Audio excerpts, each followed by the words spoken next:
if I can get my password in here. There it goes. All right, so for anybody who hasn't heard or gotten an email or the joke that's been passed around or whatever, yes, I'm preaching this week, and I'm sorry. Jeff is on vacation down with his son in Arizona and missing out on all of this gorgeous snow that we've been getting. You know, I was warned, I was living in Rochester for the last couple of years, but I was warned about how much snow there would be up here, and honestly, I'm not impressed. I don't know, maybe it's just me. But again, for everyone who offered their condolences on their way in, I thank you. We'll see how it goes for now. Ruth, we've been going through the story, and most of you you've gotten the book, been reading along with us. Following the book of Judges comes Ruth, and so that's what I pulled, and that's what we're talking about today. So, going through the book of Ruth, I'm going to, just before we get started, give a little bit of a background story here to me and to the book here. I am a very analytical guy. I can't really just look at something and go with it. I can't watch a movie, especially history. I can't just watch a movie and believe it. I have to go and find out everything about it. There's, you know, whatever movie. There was a movie about a World War II event. I'll watch the movie, get really excited about it. Movie's an hour and a half, maybe 2 hours long. I'll go spend the next 10, 15 hours worth of research on that story. Just because I want to know the backstory. I want to know how everything works. I want to know how things fit together. And so one of the differences between Jeff and myself is that he doesn't really care about those things. And so for me, you're going to get much more of a in-depth analytical study. And if that's not how you roll, then sorry, you're stuck here. So again, going into the book of Ruth, to start us off, we know the author is traditionally Samuel, the prophet Samuel, who we'll meet in the next couple of books coming up here. But again, that's traditionally. No one actually knows who the author was. And the way that it's written, the style that the story was written in, places it later in the monarchy era. And so, again, it's traditionally given to Samuel, but no one really knows who it was written by. It takes place during the time of the judges. Doesn't give a specific time as to which judge it was, or if it was in between ones. The opening line in the book just says, in the time, or in the days when the judges ruled. So I'll take their word for it. The book of Ruth is actually split up into a 4-act play. And an interesting thing about it, in the original Hebrew, there are the exact same amount of words in the first half as the second half. And it's completely symmetrical. Now that has nothing to do with the story. I just thought it was pretty cool. Throughout the book, there are a number of individual lessons for individual living, for theological discussions and studies. And I've spent the last couple of weeks looking over it and planning, and yes, I've put a lot more effort into this than I have in a lot of lessons in the past. But it's been really interesting. Ruth is not a book that I've looked a whole lot into. I mean, most of the time it's, you see Ruth, the subject of Ruth, as women's Bible studies, and I don't know, maybe it just doesn't make it around to a lot of guys, but it's been really interesting, and there's been a ton of things that we could go over, and I could be here all day long going over these different lessons, but I like my job, so I'll keep it short. There is a lot of importance placed on love in this book, in relationships, human relationships, kindness, and personal responsibility.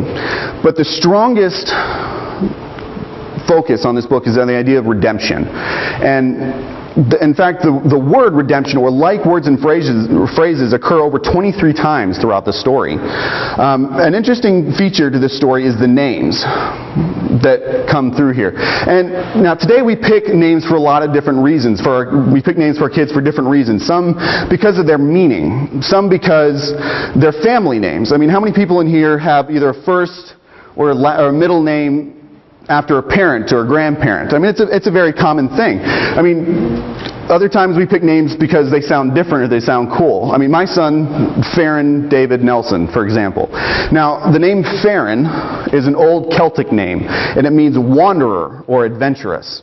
Now, we picked this name in part because of the uniqueness of it, in part because I read it in a book a long time ago, and the name's just always stuck with me, but also because Ireland holds a special place in CJ and Mai's relationship. And so, it was just a way to kind of add that in there. And his middle name, David, is my father's name. And we, wanted to honor my father by giving him his name. As Jeff has mentioned a couple of times this year so far, to the ancient Israelites, though, names had a special meaning. They were something of a description of the person, about their life, about who they were.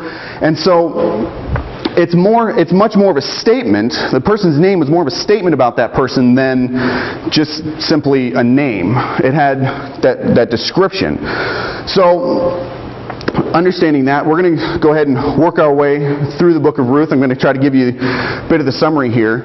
So, again, it's long enough, and I've been past that, 7-minute, 60-verse sermon that Jeff talked about. So I'm not going to make you guys read all the way through it. Though I thought about it, and I figured, we might start in the back over there and work our way through, but I don't think Tommy or Dalton will really pay attention anyway, so. So we're going to start, the prologue works its way through from verse 1 to verse 6. And here we're introduced to the story of Elimelech.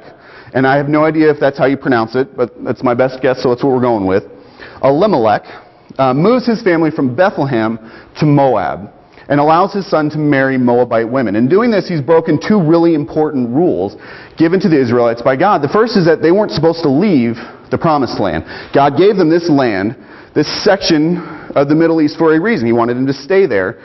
The reason he didn't want them moving out was because he didn't want the influence of foreign religions, foreign societies on his people. They were separated for a reason. And the second was allowing his sons to marry Moabite women, which again was against the rules. Pretty much the same reason. God didn't want his people being sucked away to foreign religions. We're told later in the New Testament not to have ourselves yoked with unbelievers. And this is the primary reason. So we're not pulled by their religion, their religious views. So, now, we're going to go back to the names here. Elimelech, his name means, my God is king, or God is king. And right from the beginning, we see that we see him doing exactly what the Israelites have been doing for the last couple hundred years, in leaving their king. Elimelech is, a walking contradiction, and he claims that his God is king, but has no problem leaving when times get hard, have no problem turning his back on him. Now, his sons, Mahlon and Chilion, again, I have no idea if that's actually how you pronounce their names, but we're going with phonetics here, which, by the way, their names mean weakling and sickly. Oh, boy. Yeah. I don't know if that's what their parents gave them, if that was just kind of society later on, but that's their names. So anyway, Elimelech, and it's probably his choice as to who they marry. That's just part of the culture back then. Allows his children to marry these two Moabite women named Ruth and Orpah. So Elimelech, weakling and sickly, all die off, which leaves Naomi, who is the mother-in-law, Ruth and Orpah, in a pretty bad spot. Being single women at this time was not the best way to get by. So Naomi decides to head back to Bethlehem, where she hopefully has family, or at least back with the people of God who will hopefully take care of her. So packs up her bags and starts heading out. Well, Naomi and Orpah want to follow her. We're not given a whole lot of reason why, but they do. And Naomi, knows and makes the point to them, I've got no way of taking care of you. I have no way to, feed you, to take care of you in the future, so you'd be much better off staying in Moab trying to find a husband. Well, Orpah says, all right, fair enough. So she decides to stay. But Naomi, in the real first display of her character, makes this impassioned plea to Naomi to follow her, to be able to come along. Now, there's no specific mention as to why Ruth is so adamant about following Naomi. And our choices seem to be either the relationship that they have, the mother-in-law and daughter-in-law relationship, or perhaps a conversion to Judaism by Ruth and her wanting to follow the only real connection she has to that, back to the people of God. Now, my bet is it's probably somewhere along in the middle. It's a little bit of both. And if you read in verse 16, Ruth's plea to Naomi, she says, where you go, I will go. And where you stay, I will stay. Your people will be my people, your God, my God. Where you die, I will die, and there I will be buried.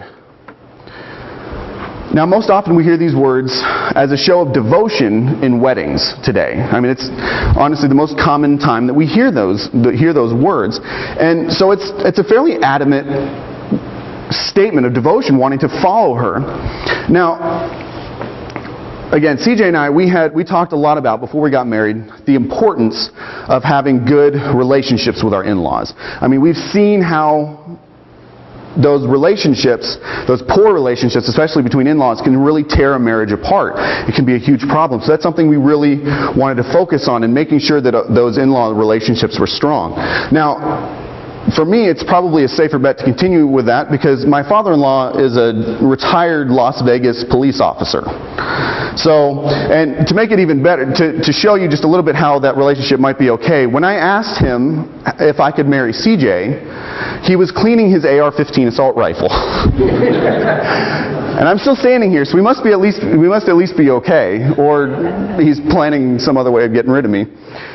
But for CJ's part, with my parents, she has a pretty good relationship with them. Now, we lived only about 20 minutes away from them for the first year and a half that we were married, and we spent a lot of time with them, and their relationship, especially, is pretty good. In fact, I'd go so far as to say it's probably better than a lot of daughter-in-law, mother, father-in-law relationships. I'm not saying it's the best thing ever, but it's a pretty strong one.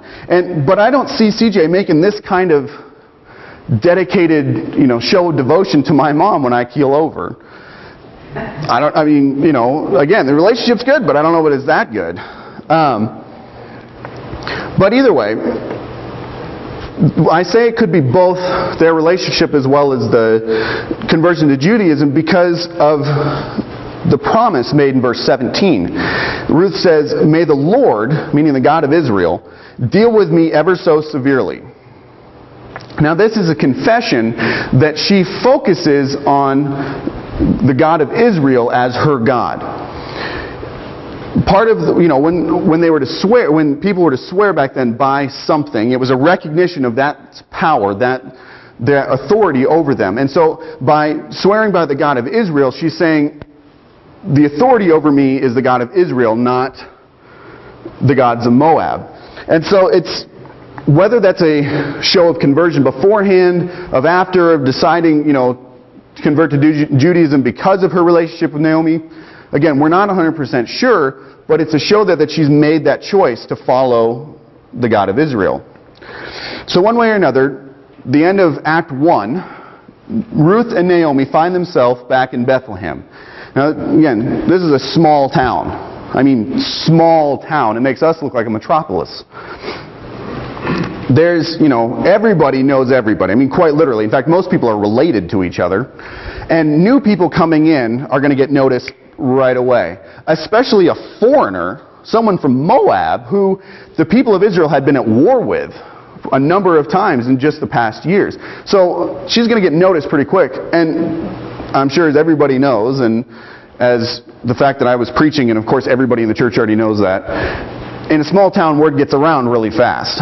And so, so Naomi and Ruth get back, and the thing that's important here to realize is that Naomi, when she gets back, tells her friends to change her name, and to change it from Naomi, which means pleasant, to Mara. And in verse 20, she says, "Call me Mara, because the Almighty has made my life very bitter.